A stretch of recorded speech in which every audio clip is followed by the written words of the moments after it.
Hi everybody, it's Gail from Gail's Bookish Things. I thought it might be fun to do a little flip through of my everyday journal.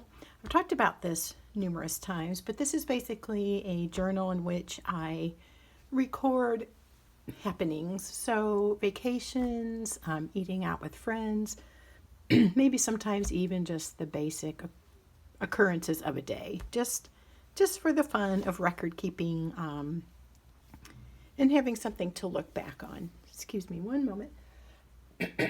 Seems like every time I want to do a video, my throat gets weird. So anyway, this is a traveler's notebook from Start Bay Notebooks. It's from Devon in the UK, but I can't remember if it's like East or West. But you can go to their website. I have really liked this. It came very stiff, but it's softening with time. But I didn't mind the structure to that. But as I use it, it is softening up, loosening up, and I'm getting a lot of little dings and stuff in the leather, which I love, and it still smells wonderful like a leather saddle. I love it. The inside of this journal, in case you're curious, is sort of I don't know the technical term, but it feels like it's like polished almost. So it's very smooth. You get just a little bit of texture, but it's real like sleek feeling. I have filled this so far. Well, it has 3 Traveler's Notebook inserts. The first one is from my friend Kim, which was super fun to work through. And then this other beautiful Traveler's Notebook junk journal, that's what I'm trying to say, is from my friend Vicky, and I loved working through that, and the pages were all so beautiful. I didn't add a lot of embellishment to it because as you can see, like here, this pocket, this whole page was just already done on patterned scrapbook paper. So I finished that up a couple weeks ago, and now I'm working on my in my Splendor gel, I think it is. Right in front here, I have some fabric scraps clipped that I want to do these tabs with at the top. So this idea I got from Polika39 on Instagram, and I loved how her journals have looked with those various fabric tabs sticking out the top or the sides. I mostly have done the top, but it's getting pretty full, so I might start doing some on the sides. I just think that's a fun look, and I like using up some of my favorite little scraps. I'm not sure what's going on with this one. It's bugging me though. There we go. So I just have those ready, and typically I just fold them over the page and glue it.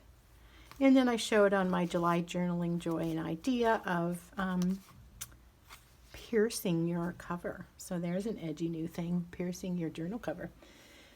My home state, and then the sticker will later have the date, starting and completing date of this journal.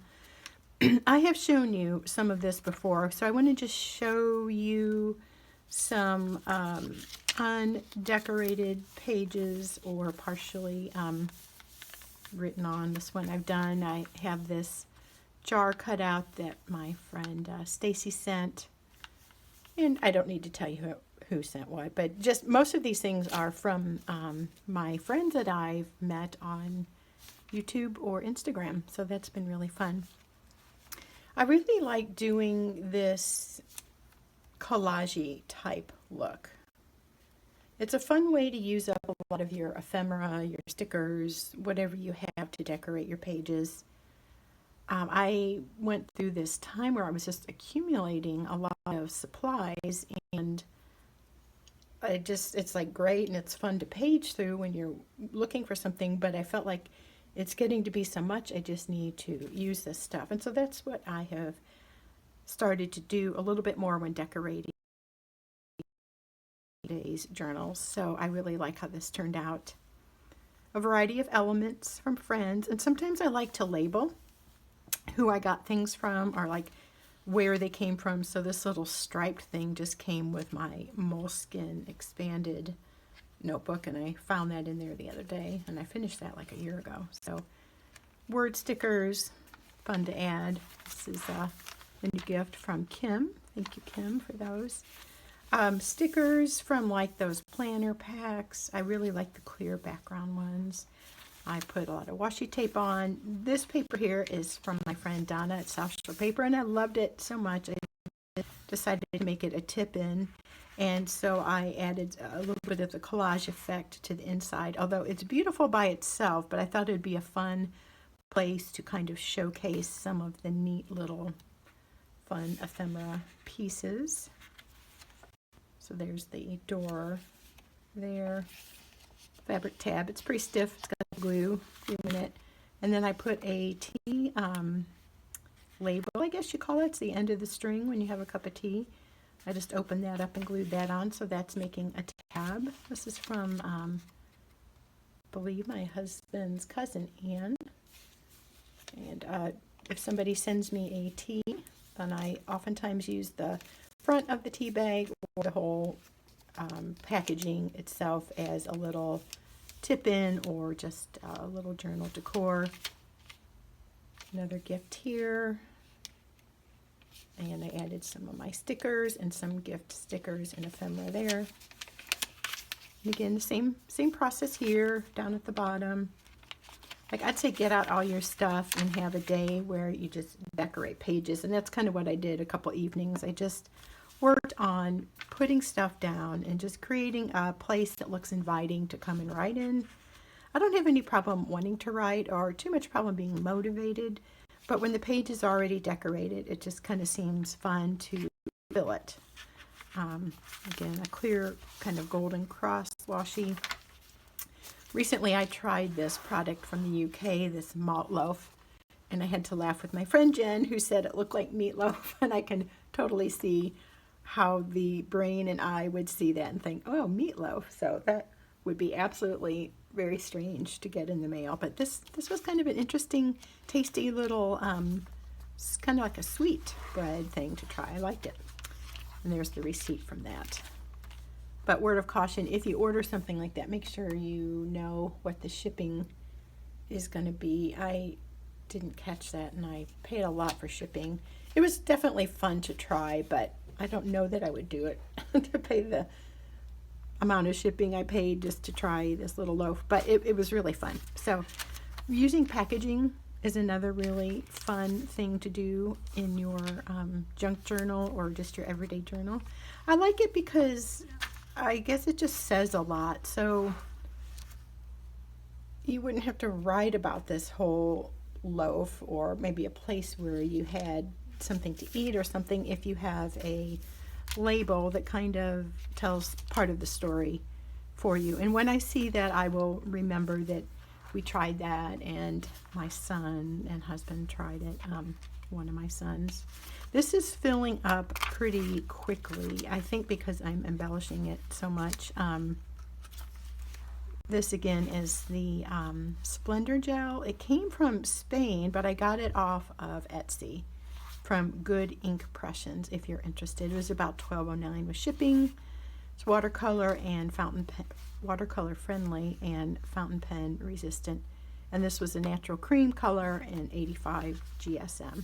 I like it, and when I'm writing on this, I don't think this isn't Tomoe River, or I know it's not the Cosmo Air Light. It's got a totally different feel, but it seems like it really has been a good fountain pen friendly paper, because it doesn't, the way I say that because it doesn't register with me as there being a problem. So that is a good thing to me. It's like my pens work fine on it.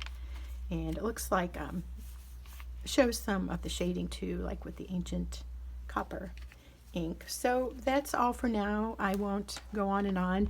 I do want to just show you the top of it real quick and how I've just added clips, different little decorative paper clips that you all, my friends out there that have sent me things, thank you. This one is made from obviously a paper clip that I bought, but my son's girlfriend gave me a candle and this was tied around it, and so I just took that off when I wanted to start lighting the candle and made a bookmark out of it. They're just using muslin and stamping it. Sometimes you can do something like this where you have a tag, it has a string attached, and that becomes one of your little cute things poking out the top. I just really like this style of journaling a lot. It satisfies my enjoyment of writing with fountain pens, as well as being a little bit creative, and also kind of using your supply, your stash, whatever you want to call it, whatever you have on hand. You might find, if you're like me, you have tons of things, go ahead and use them and have fun with it, and just put it down and create something unique. This is from Faith Heirlooms. I came across it in my supplies of journaling paper clips. It's a really big, chunky, I forgot which one they call this, but I love the color for fall, so I decided for now I'll put it in here because it looks fallish. It's pretty big. It looks good in the journaling Bible. It might be a little bit too much for this, but for now that's what I'm doing. So I hope that was fun and motivating to you. If you have some time, get out your stuff, get a cup of coffee or tea, and just have fun decorating your pages. And then they'll be all ready for you next time you have a chance to write. Okay, well, that's all for now. Take care, and we'll see you soon.